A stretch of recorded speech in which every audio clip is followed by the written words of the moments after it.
And happy Monday. It is a fantastic week. And I pray that you're having a wonderful day so far. That when you got to work, when you got up, ready to work from home, or wherever it is you're doing, however your situation is, that grace met you this morning and that you're just full of joy. It is a great day to be alive. And one thing I just want to take a moment and encourage you in is to not dread Monday. Monday is fantastic. Monday, and I think when we like change our mindset about Monday, which is so important because always see the post on Sunday night.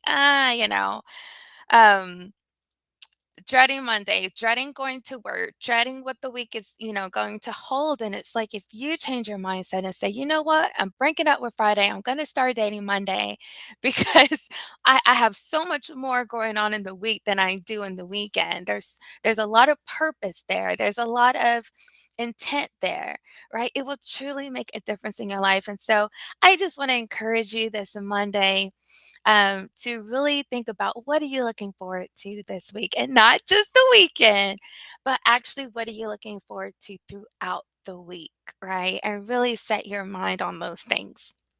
So, you all, my name is Dr. Wanita Mercer, and I am the Chief Heart Leader of Lead My Heart Coaching and Consulting.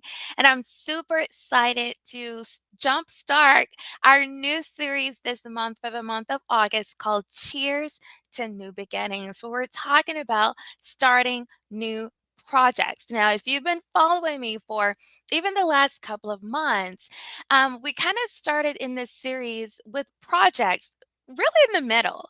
And my first series was 8 days to unstuck, like really helping people to get unstuck in those projects that have been lagging and kind of going on, but really not making any improvements in it. And so that was the first series regarding project management. And then the second series was 7 feet after complete. That's right, because let me tell you, even when you think you're done, you're not done. And so it was talking about what comes next actually after you've kind of completed that project, program, or initiative to make it effective and still make sure that you've met your goals. Okay. And so now this month, we're starting from the beginning and we're talking about how to jumpstart your projects, those programs, those initiatives that you have in mind. And really, it's evolving around vision. And we're going to talk more about that in just a second. But you know what I want you to do? I want you to engage with me, okay? Like this video, share this video on your timeline or in some groups that you think would benefit from this information. Tag people. Come on. Who is not working on a project? Everyone's working on a project. Or at least we should be, right? Stay busy, stay proactive in our life and in our fulfilling our purpose. But also comment. Let me know that you're here. Say, hey girl, how's it going? How's it going? And react as well to what I say. Let me know. Do you like it? Do you not like it? It's okay either way. But just react. Give me those hearts and let me know that this content is being a blessing to you. Okay. So, what is this series all about? Well, it's about vision and implementing vision because if you can see it, you can achieve it. Let me say that again. If you can see it, you can achieve it. Okay? And I'm telling myself that too, that even when we begin to doubt about what it is that we can achieve, let me tell you, you have everything you need inside of you, okay, and outside of you. We're going to talk about in a minute to achieve it, to fulfill it, to get it done, to complete it, and for it to be a blessing to the world. And so we're talking about all things vision starting today through August 22nd, not the weekends, only the weekdays. I said I won't do that again because I need some balance. And so the series will only now run on weekdays at noon. And so today we're talking about constructing the vision, constructing, building, putting it together, collecting. Um, Really more emphasis on collecting, and I'll tell you why in just a moment. But let's start out with a simple question. What is vision? What is vision? Vision is your ability to see the end from the beginning. Okay? It is a destination. It's where you're headed. It's where you're going. And it is an expected outcome, not a desired one, because desired is like, maybe it's still gonna happen. It would be nice if it happened. No, no, no. We're talking expectation, right? It requires faith. It's saying that even though I don't see it, even though I don't really understand how all the pieces are coming together right now, I'm expecting that this is the end, that I'm expecting that this is the outcome. I'm expecting that this is going to be how it all comes together. And so that is what vision is. And I just want to take a moment to let you know that vision sometimes changes, like in bits, in pieces. Um, and that's okay. Sometimes, the pressure of leaders to have vision or to be able to communicate vision can be really daunting. It can.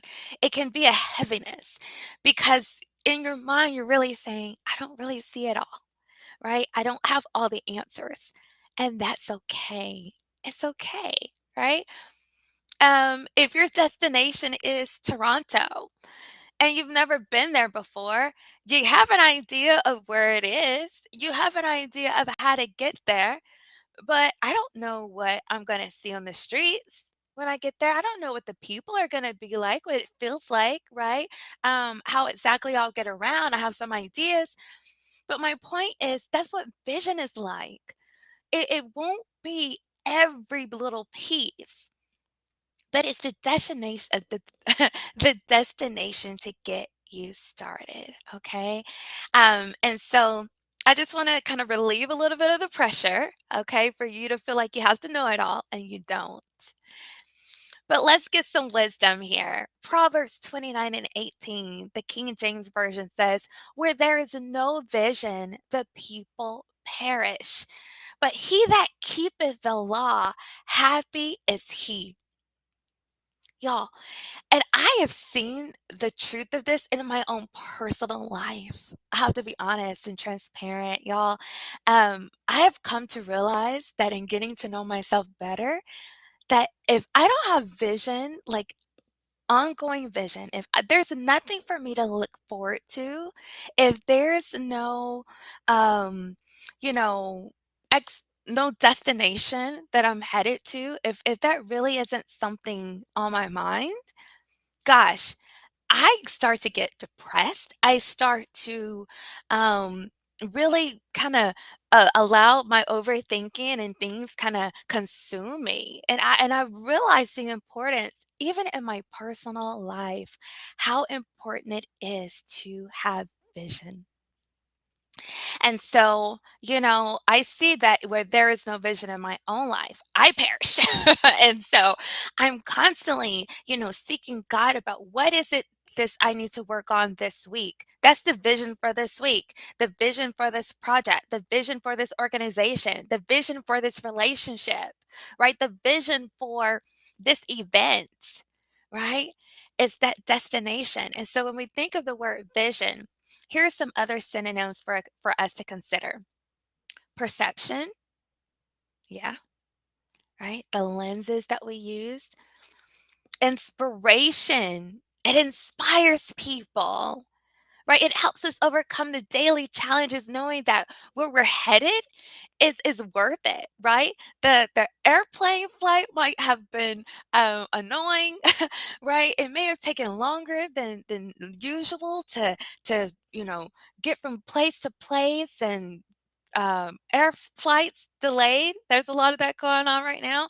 But gosh, getting to the destination, getting into Toronto, and I'm using that as an example because I'm going in a couple of months, but getting there will be worth it, right? And so it inspires us. Vision, the goal, right? What we're shooting for. We've already talked about the destination. What about the template? Where there is no template. The people perish. Think about that. And the end in mind. Okay, our sight. And so those are just some really great synonyms for us to start thinking about and putting some shape and some substance around vision.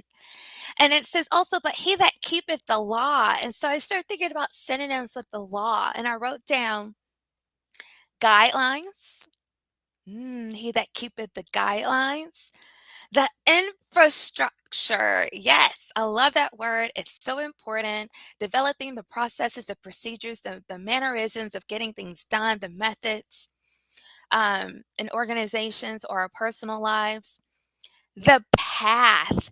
But he that keepeth the path. I like that. Happy is he. Boundaries, right? He that doesn't cross boundaries. Hey, I like that. Happy is he. What about instruction? But he that keepeth instruction, the wisdom, right? Here's another one, code. Think about that in different areas of our life where there's a code. Hmm, right? And then direction. He that keepeth the direction, happy is he. All right, so great words of wisdom here for us to really kind of shape our minds and wrap our minds around vision. But then I want you to consider also the NIV version of this same verse that says, where there is no revelation. So that's another synonym to consider with vision. But revelation, meaning to reveal. Mm, the people cast off restraint. So let's look at that word revelation a little bit closer. When you look up the word revelation, it means a surprising and previously unknown fact. Not idea, unknown fact that it is going to be, it is real, okay? It is an unknown fact, especially one that is made known in a dramatic way. The divine or supernatural disclosure to humans of something relating to human existence or the world. So let's think about that verse again. Where there is no revelation, where there is no fact that has been revealed in a dramatic way, where there has been no disclosure of what is to come, the people perish. And so that tells me is that there's something special about vision and how we get it. Habakkuk 2 and 2 says in the NIV, then the Lord replied, write down the revelation, or the KJV says vision, and make it plain on tablets so that a herald may run with it. So, what am I trying to bring home here? What I'm trying to bring home is that, y'all, leaders, hey, relax. Vision is not seen, it is received. The pressure is not on you to know it all. The only thing you have to do is be open and spend time with God so that He can reveal His vision, His agenda, and the role that you play in it with you. Whew, I don't know about you, but that makes me very happy. That I don't have to put so much pressure on myself to have vision and to see. All I have to do is put myself in the presence of God and pray for him to reveal. First, he reveals himself. Second, he reveals his agenda. And third, he reveals our part, what he wants from us, and honestly, how he's already equipped us to do it. So take that on, right? Take that on. Leaders, don't feel too pressured, okay? And you can breathe now, knowing that all you have to do is receive the vision. You don't have to create it, you don't have to make it, you don't have to you do all that stuff, right? So then all we're doing is praying for God to reveal it to us so that we can collect the vision and construct it in a way that now we can write it, record it, and give it to people to help carry out. All right. So, how do we do that? So, today I'm going to talk to you about, some different techniques you can use to help construct the vision that God has revealed to you. Okay. And this is definitely something that you need to, pray about all of these pieces. Sometimes it doesn't all come at one time. Sometimes you have to stay in the presence of God. You have to stay in prayer for it to be revealed to you. Now, if you don't believe in the power of prayer, if you don't believe that God is the one who's revealing vision to you, then it is on you. You're going to have to do this and come up with this all on your own. And then you know what? You're also the one who has to sustain it. Because the great thing about God giving you revelation of the vision is that He promises to sustain it. But if you don't have a relationship with God, if that's something that you don't believe in, that that's not your path, then the vision that you create, you construct, you must sustain it. Okay, so just thought I'd put that out there. But how do we do this? Well, one, you think about what. You ask yourself what. What is the project? So basically, you're just simply defining it.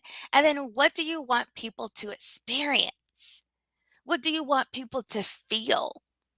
And as you write those things down, that's going to really help you when we get in these later days talking about developing language around vision, right? And creating a story around it. But if you think about this right now to define what is the project and then what do you want people to experience and feel from the project? And then next, ask when.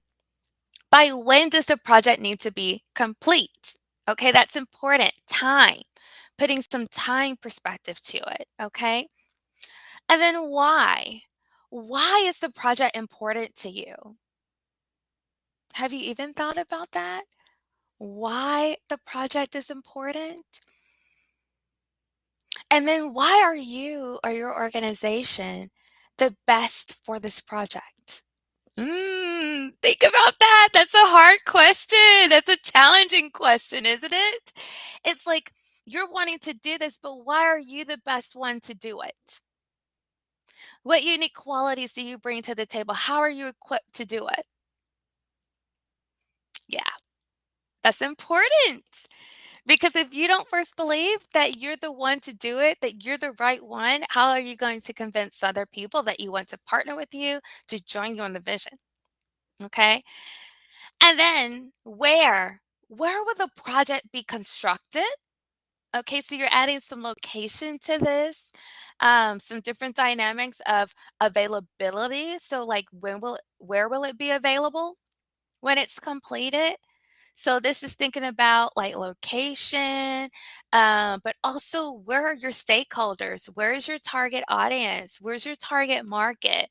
Where are the people who are going to consume your project? Okay. Where are they? So this is again helping you to later on to constrain your vision, okay, with limitations and some delimitations. But it's important to know location. Where are your stakeholders? Where is this going to happen? And it isn't always like a physical locations, like a state or a country. It could be online. It could be in a particular group at a particular organization. Okay. And then how? How does this project align with your purpose or mission? And this is so important. Don't do anything that doesn't align with your personal or organizational purpose or mission. You're wasting your time. And we don't have time to waste. It's too precious, right? It's the only thing that we can only spend and never earn. Okay.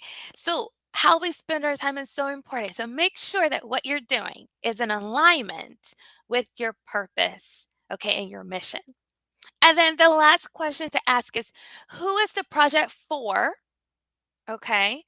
I mean, really, is that really a stakeholder? Sometimes when you ask questions in different ways, your mind goes to different things. It's like, who is this for? Is it just for me?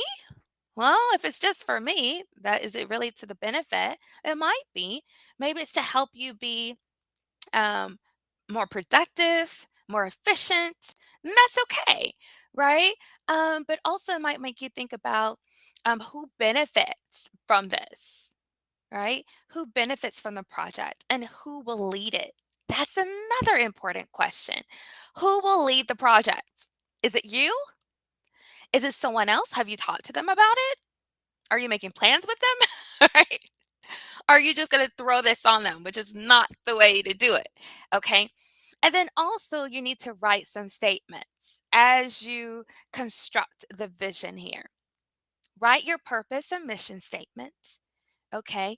And not just, for your organization or your business or you personally, depending on who's the one kind of like leading this project.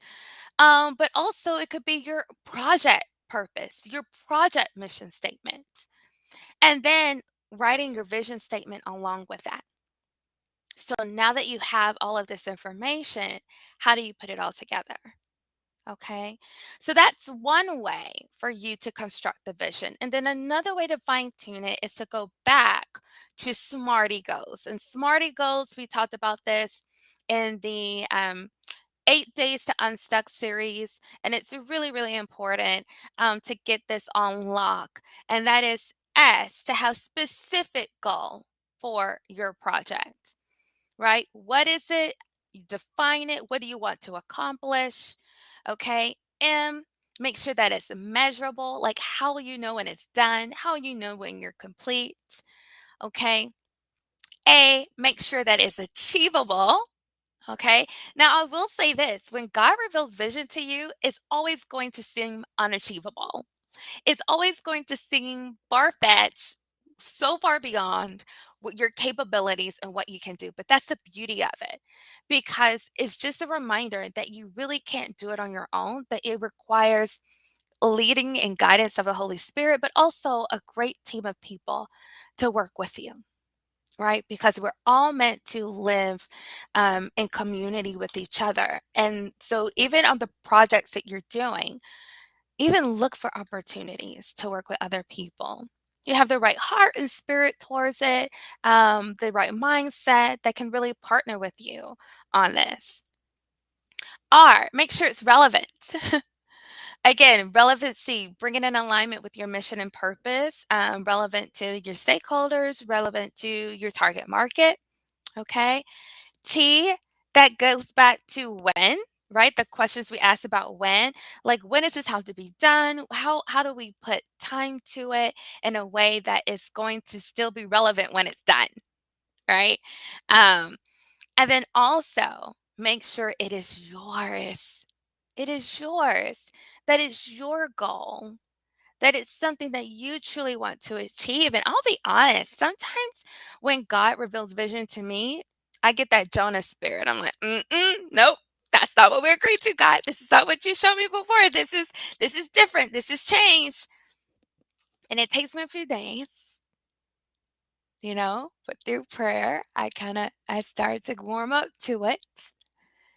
And it's not only, is it something that I learned to embrace, but it's not no longer God's vision, but it's now my vision for my life, for my business, for my ministry, right?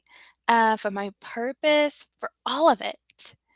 And so that's so important, that even as God reveals vision for your business, your organizations, your departments, that it doesn't just become what He wants, but it becomes what you want as well. Okay.